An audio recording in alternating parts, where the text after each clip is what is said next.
Tout ce que possède le Père est à moi. L'Esprit reçoit ce qui vient de moi pour vous le faire connaître. Gloire au Père, au Fils et au Saint-Esprit.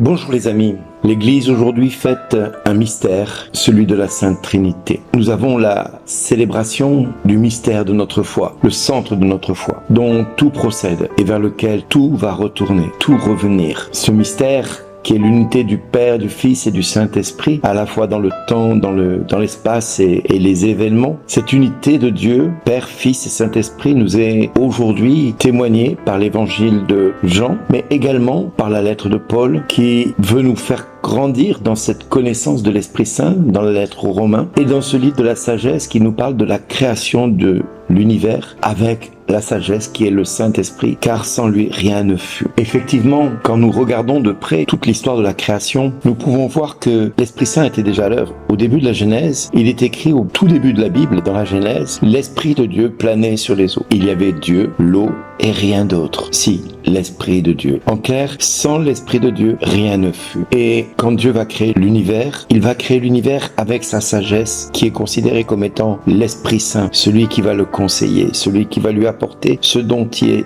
nécessaire d'avoir pour aller plus loin dans la création. Quand il va créer l'homme, il va lui insuffler le souffle de vie, l'Esprit de Dieu, pour que cet homme vive et devienne à son image, à l'image du Père, du Fils et du Saint-Esprit, à notre ressemblance, dira-t-il, faisons l'homme à notre ressemblance. Le Père, le Fils et le Saint-Esprit qui vivent cette unité dans la communion et la communion dans l'unité.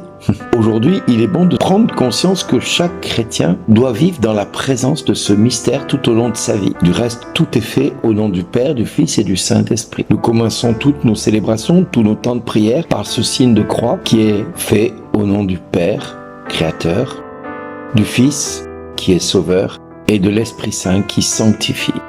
Depuis le baptême que nous recevons au nom du Père, du Fils et du Saint-Esprit, jusqu'à notre participation à l'Eucharistie, tout est réalisé pour la gloire du Père, par son Fils et grâce à l'Esprit Saint. C'est donc à ce signe de croix, signe des chrétiens, que nous pouvons nous reconnaître. Et c'est à cela aussi que le diable nous identifie quand un exorcisme a lieu, le signe de croix est pratiqué, de manière à pouvoir faire taire l'ennemi, parce que ce signe de croix est fait au nom du Père, du Fils et du Saint-Esprit. La mission du Fils, Jésus, est donc de révéler le Père, dont il est l'image parfaite, et de donner l'Esprit qu'il a aussi révélé au monde. L'évangile que nous proclamons aujourd'hui nous montre un Fils qui reçoit tout du Père en unité parfaite. Tout ce qui appartient au Père est à moi, dira Jésus. Et l'Esprit reçoit ce qui est du Père et du Fils. Et du reste, il dira, voilà pourquoi il reprend ce qui vient de moi pour le faire connaître. Dans un autre texte, je dirais que le discours de Jésus est de dire quand il viendra le Paraclet, l'Esprit que je vous enverrai d'auprès du Père, il rendra témoignage pour moi. Alors aujourd'hui, nous avons une consolation qui nous est apportée dans cette histoire de l'Église. Tirons donc cette consolation de cette vérité nouvelle qui vient jusqu'à nous, que la Sainte Trinité, loin de demeurer très loin dans le ciel et dans les astres et dans l'univers et que nous ne puissions voir et accéder, eh bien, elle vient habiter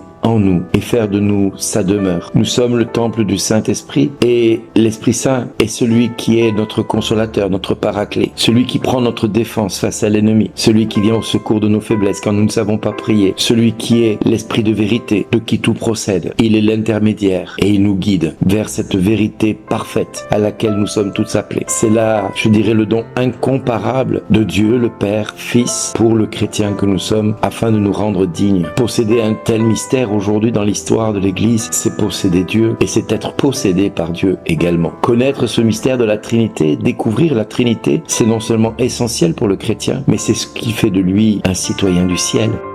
C'est ce qui fait de lui non pas un être normal, mais plutôt, on va dire, un extraterrestre, puisqu'il n'est plus de cette terre, car la terre est le terreau du prince du monde, alors que la Trinité nous attire vers le ciel vers cette Jérusalem céleste à laquelle nous sommes tous appelés à rentrer un jour. Oui, l'origine éternelle de l'Esprit se révèle dans une mission temporelle, aujourd'hui, dans notre monde. Mais l'Esprit Saint est envoyé aux apôtres et à l'Église, aussi bien par le Père au nom du Fils que par le Fils en personne, une fois retourné auprès du Père. L'envoi de l'Esprit Saint auprès de l'homme, après la glorification de Jésus, révèle quelque part la plénitude du mystère de la Trinité. Et nous devons avoir conscience de cela. Alors nous pourrons dire avec le psalmiste: Ô Seigneur notre Dieu, qu'il est grand ton nom par toute la terre, à voir ton ciel, ouvrage de tes doigts, la lune et les étoiles que tu fixas. Qu'est-ce que l'homme pour que tu penses à lui? Le fils d'un homme pour que tu en prennes souci. Tu l'as voulu un peu moindre qu'un Dieu. Le couronnant de gloire et d'honneur, tu l'établis sur les œuvres de tes mains. Tu mets toutes choses à ses pieds. Oui, les troupeaux des bœufs et des brebis, même les bêtes sauvages, les oiseaux du ciel et les poissons de la mer. Tout ce qui va son chemin dans les eaux. Ô Seigneur notre Dieu, qu'il est grand ton nom par toute la terre. C'est ce que la liturgie de ce jour nous invite à découvrir, non seulement dans la louange du psaume, mais également dans la merveille qu'il a réalisée, en faisant venir la Sainte Trinité jusqu'à nous, comme une beauté incomparable, comme une grâce indissociable, comme un amour indéfectible envers l'homme que nous sommes, la femme que nous sommes, et donc vers l'être que Dieu a voulu que nous soyons. Et c'est en cela que nous pouvons nous dire mutuellement à chacun: merci d'exister.